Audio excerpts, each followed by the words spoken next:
तो फिर उस बिच्छू के रूप में कौन थे जिसने कर्ण की सच्चाई को परशुराम जी द्वारा उजागर करवाया और परशुराम जी ने उन्हें श्राप दिया कि वो सारी विद्या भूल जाएंगे। चलिए शुरुआत करते हैं शुरू से, जहाँ से कहानी शुरुआत होती है। ये कहानी है तब की जब माता कुंती दुर्वासा ऋषि के आश्रम में पूजा संपन्न कराने के लिए अपना सहयोग देती है और उनके सहयोग से खुश होकर दुर्वासा ऋषि उनको एक आशीर्वाद देते हैं कि वो एक ऐसा मंत्र उन्हें प्रदान करते हैं कि अगर उस मंत्र का उन्होंने एक बार उच्चारण किया तो वो कोई भी देव को बुलाकर उनसे उनके अंश समान एक पुत्र की प्राप्ति कर सकती हैं। तो हुआ ऐसा ही। एक दिन उनको जिज्ञासा उत्पन्न हुई कि क्या ये मंत्र है, ये सच्ची में काम करेगा। तो इस मंत्र के परीक्षण के लिए उन्होंने सूर्य नारायण की तरफ ही देखकर मंत्र का जाप किया और जब ये मंत्र का जाप किया तो सूर्य नारायण वहाँ प्रकट हुए और उनको मिलते ही उन्होंने उनको आशीर्वाद दिया और कहा कि कुंती, तुमने मेरा आह्वान किया है, इसलिए मैं तुम्हें अपने ही अंश समान एक तेजस्वी दानवीर पुत्र प्रदान करता हूँ। मगर ये बात सुन कुंती उनसे मना करने लगी और उन्होंने ये अस्वीकार किया।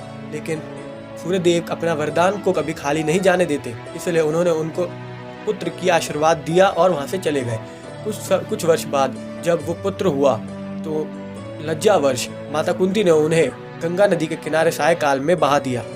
और जब वो कर्ण थे जो कवच और कुंडल के साथ जन्मे थे, तो जब उन्होंने वो कार्य किया, उन्होंने नदी में बहाया उन्हें जन्मजात कवच और कुंडल के साथ कर्ण को। तो नदी में बहते कर्ण जब बहते बहते नदी में जा रहे थे तो भगीरथ जो धृतराष्ट्र के सारथी थे वो नदी किनारे अपने अश्व को जल पिलाने ले गए थे। तो उन्होंने देखा कि एक बच्चा पानी में तैरते हुए आ रहा है। वो निसंतान थे, इसलिए उन्होंने उस पुत्र को अपने गले से लगाया और अपने साथ उन घर ले गए, जहाँ उनकी पत्नी राधा, उन्होंने उन दोनों को मिलके अपनाया कर्ण को और उनकी की पूरी जीवन व्यवस्था उन्होंने ही संभाली। और जब वो युवा अवस्था में हुए तो उनकी रुचि रथ चलाने की बजाय धनुर्विद्या पाने में ज़्यादा थी। तो इसलिए भगीरथी ने ये सब देखकर उन्होंने गुरु द्रोणाचार्य जो उस वक्त के महान गुरुदेव थे उनसे बात करी, लेकिन उन्होंने केवल गुरु शिष्यों को ही धनुर्विद्या का दान देने के लिए उपयुक्त माना और किसी अन्य को नहीं लिया।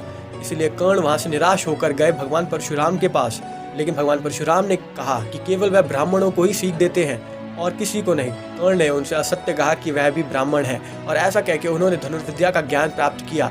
एक बार की बात हुई कि भगवान परशुराम कर्ण के जांघों पर सर रखकर सोए थे, लेकिन वहीं पर अचानक एक बिच्छू आ गया और कर्ण को काटने लगा। लेकिन उन्होंने बिच्छू की डंक को भी सहन किया ताकि उनके गुरु की निद्रा ना टूट जाए। ये सब देखते हुए जब खून की धारा बही तो वहीं परशुराम जी उठ गए और उन्होंने कहा कि तुम तो ब्राह्मण हो ही नहीं सकते। इतनी पीड़ा का सहन केवल एक क्षत्रिय ही कर सकता है, ना कोई ब्राह्मण कर सकता है, इसलिए तुमने मेरे से असत्य कहा। तो मित्रों, यही बात थी। लोक दंत कथाओं के अनुसार वो जो बिच्छू था वो कोई और नहीं, देवराज इंद्र थे और वो आए थे अपने सत्य बताने के लिए गुरुदेव परशुराम को कि कर्ण क्षत्रिय है। इंद्रदेव खुद आए थे उन लोक कथाओं के अनुसार भगवान परशुराम को कर्ण की सत्य का उजागर करने।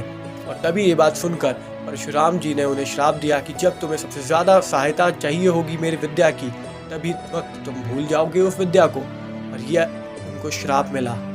और एक बार यही होता है कि जब दूसरा श्राप उन्हें धरती माँ से मिला, एक पल वे गए थे शब्द भेदी से विद्या सीखने के लिए और वहीं एक वन में उन्होंने एक गाय के बछड़े को एक असुर समझकर उन पर शब्द भेदी बाण का प्रहार किया और उससे वह बछड़ा मारा गया।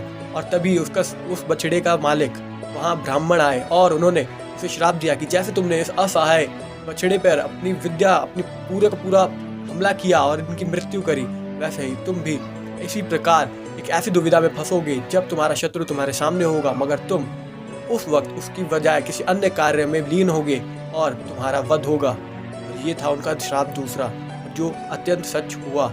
अंत में वही धरती पे उनका रथ का पहिया फंसा और अर्जुन ने कर्ण की हत्या की और अर्जुन ने कर्ण पे तीर चलाया। तो ये एक सच्चाई या फिर मैं कहूँ एक दंत कथाओं, लेकिन कर्ण सच्चाई में एक दानवीर योद्धा का प्रमाण है। आप लोगों को कैसा लगा ये वीडियो? अगर ऐसी वीडियोस देखना चाहते हो तो हमारे चैनल को लाइक एंड सब्सक्राइब जरूर करें। मिलते हैं जल्द। बाय। जय श्री राम।